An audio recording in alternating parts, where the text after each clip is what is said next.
মেয়েরা যদি চেষ্টা করে অনেক কিছুই করতে পারে, সেটা হোক ঘরে বসে, সেটা হোক বাহিরে। যাদের ট্যালেন্ট আছে তারা বাহিরেও করতে পারে, তারা ঘরেও করতে পারে।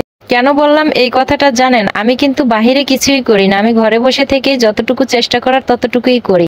তবে আমার শখের বাগানটা যদি আমি সকালবেলা ঘুম থেকে উঠে না দেখি তাহলে আর ভালো লাগে না। তো চলে গেলাম আজকে সকালে ঘুম থেকে উঠে বাগানে। বাগানে গিয়ে দেখতেছি কি কি সবজি আজকে তোলা যায়। আসসালামু আলাইকুম, যে যেখান থেকে আজকে আমার ভিডিওটা দেখছেন, আশা করি সবাই অনেক অনেক ভালো আছেন। দেখতে পাচ্ছেন আমার শখের সবজি বাগানটাতে আপনাদেরকে নিয়ে আসলাম। আমার এখানে কি কি আছে প্রথমেই দেখিয়ে দিয়েছি। কলমি শাক, মূলা শাক, পালং শাক প্রথমেই দেখালাম, এবং সিম গাছ লাগিয়েছি, সেটা একটু বড় হয়েছে। আর এখানে ভেন্ডি গাছগুলোতে দেখেন কতগুলা ভেন্ডি ধরে আছে। আমি মনে হয় 2-3 দিন ভেন্ডি তুলিই না। তো আজকে চলে আসছি আমার বাগান থেকে আমি কি কি সবজি তুলবো সেগুলাই আপনাদের সাথে শেয়ার করব, এবং দুপুরবেলা আমি কি রান্না করব সেটাও আপনাদের সাথে শেয়ার করব। আশা করছি আপনাদের কাছে ভালো লাগবে। আর এরকম সবজি বাগান করতে কার কার কাছে ভালো লাগে, সবজি বাগান থেকে সবজি তুলে নিয়ে রান্না করতে কেমন লাগে অবশ্যই জানাতে ভুলবেন না। বাগানটা ঘুরে ঘুরে দেখছি আর কি রান্না করা যায় সেটাই মনে মনে ভাবছি। তো দেখতেই পাচ্ছেন আমার বাগানটা কিছু জায়গায় ফাঁকা, কিছু জায়গায় সবুজ সতেজ। সকাল বেলাতে কিছুটা বৃষ্টি হয়েছিল, সেই পানিটা লেগে আছে। পাট শাক ভাজি করব, এজন্য আমার বাগান থেকে পাট শাক তুলে নিচ্ছি। তো আমাদের দেশে মূলত পাট শাকটা কিন্তু ডাউল দিয়েই বেশি রান্না করা হয়, আর সেটা কিন্তু আমাদের দেশে প্রচুর পরিমাণ মানুষ খায়। আর আমার বাগানটাতে 2 রকমের পাট শাক আছে, একটা মিষ্টি পাট শাক, একটা তিতা পাট শাক। পাট শাক তোলা হয়ে গেল, এখন আমি ভেন্ডিগুলো তুলে নিচ্ছি।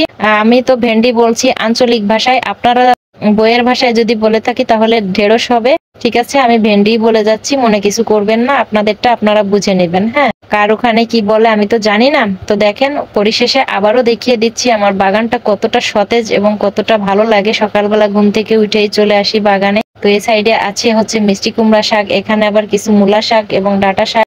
এখন আমার সবকিছুই তোলা হয়ে গেল, ঘরে যাওয়ার পালা। ঘরে যেয়ে আপনাদের সাথে শেয়ার করব কি রান্না করব, কি করছি সেগুলা। একদম তরতাজা, মনে হচ্ছে চায়নারা হলে কাঁচা খেয়ে ফেলতো, এগুলা সব কিছুই রান্না করতো না। এখন আমি এগুলো কাটাকাটি করে নেব, আপনাদের সাথে শেয়ার করলাম না।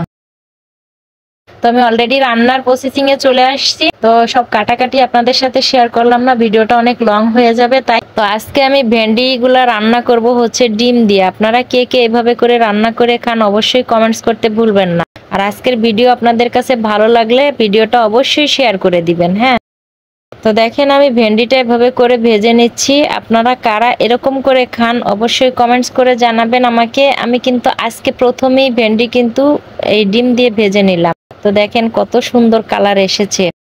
এখন আমি শাক ভাজি করে নেব।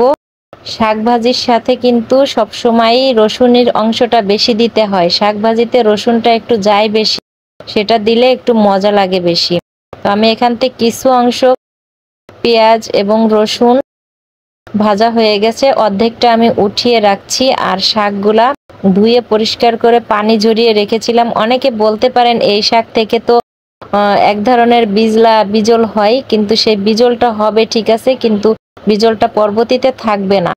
ভাজা ভাজা যখন হয়ে যাবে পানিটা, এই যে বিজলটা আস্তে আস্তে কেটে যাবে। অল্প জালে সুন্দর করে ভাজি করে নিতে হবে। এই পাট শাকটা কিন্তু আমাদের দেশে কেউ রান্না করে এইভাবে ভাজি করে খায় না, আমাদের দেশে একমাত্র ডাউল দিয়েই রান্না করে খায়। তো বন্ধুরা আমি এখানে এসে শিখেছি, ঢাকায় অনেকের রান্না দেখি, তাই তো আমার পাট শাকটা রান্না হয়ে গেল। এখন আমি উপর দিয়ে সেই ভেজে রাখা পেঁয়াজগুলো উপর দিয়ে ছিটিয়ে দিচ্ছি, দেখতে কিন্তু খুব লোভনীয় হয়েছে। এখন আমি চুলাতে আরো একটা প্যান বসিয়ে দিয়েছি, আরো একটা ঝোল তরকারি রান্না করব, পোয়া মাছ দিয়ে লাউ তরকারি। আর এই তরকারিটা এবং এই মাছটা আপনাদের ভাইয়ের খুব পছন্দ, বাজারে গেলে এই মাছটা সে কিনবেই। তো আমি পুরোপুরি রান্নাটা আপনাদের সাথে দেখালাম না, দেখতেই পাচ্ছেন আমি লাউটা কষিয়ে নিয়েছি, লাউটা সিদ্ধ হয়ে গেছে। এখন আমি মাছগুলো দিয়ে এতে একটু পানি দিয়ে হালকা একটু ঝোল রেখে নামিয়ে নিব। তো বন্ধুরা আজকের ভিডিওটা আপনাদের কাছে কেমন লাগলো অবশ্যই ভালো লাগলে লাইক কমেন্ট শেয়ার করতে ভুলবেন না। পেজ থেকে যদি ভিডিওটা দেখে থাকেন অবশ্যই আমার পেজটা ফলো দিয়ে সাথেই থাকবেন। ইউটিউব চ্যানেল থেকে যদি দেখে থাকেন ইউটিউব চ্যানেলটা সাবস্ক্রাইব করতে ভুলবেন না। আজ এ পর্যন্তই, ভাজি ঝোল সবকিছুই রান্না করে নিলাম। তো আপনাদের কাছে তো নিশ্চয়ই ভালো লেগেছে, মন্তব্য করবেন।